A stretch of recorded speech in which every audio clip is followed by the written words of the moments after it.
একজন দায়ীর দাওয়াতের ময়দানে কাজ করার প্রধান হাতিয়ার হচ্ছে কোরআন ও সুন্নাহ। কিন্তু সব সময় সব দায়ীদের জন্য বিষয়ভিত্তিক আয়াত ও হাদিস খুঁজে বের করা সম্ভবপর হয়ে ওঠে না।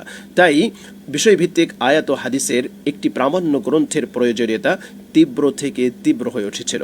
আলহামদুলিল্লাহ, সেই প্রয়োজন পূরণের লক্ষ্যে মুফতি আব্দুর রহমান আজাদ তিনি সংকলন করেছেন 3 খণ্ডের বিষয়ভিত্তিক আয়াত ও হাদিসের একটি অনবদ্য গ্রন্থ। এই গ্রন্থটিতে তিনি প্রায় 158টি বিষয়ে তিনি নিয়ে এসেছেন আলহামদুলিল্লাহ, এবং প্রত্যেকটি বিষয়ের অধীনে তিনি সংশ্লিষ্ট আয়াত ও হাদিস দ্বারা তিনি গ্রন্থটিকে অলঙ্কৃত করেছেন। একজন খতিব তিনি যদি কোরআন হাদিসের আলোকে বিষয়ভিত্তিক আলোচনা করতে চান, তাহলে 158টি বিষয়ের উপরে তিনি খুতবা দিতে পারবেন শুধুমাত্র এই 3টি বইয়ের উপরে নির্ভর করে।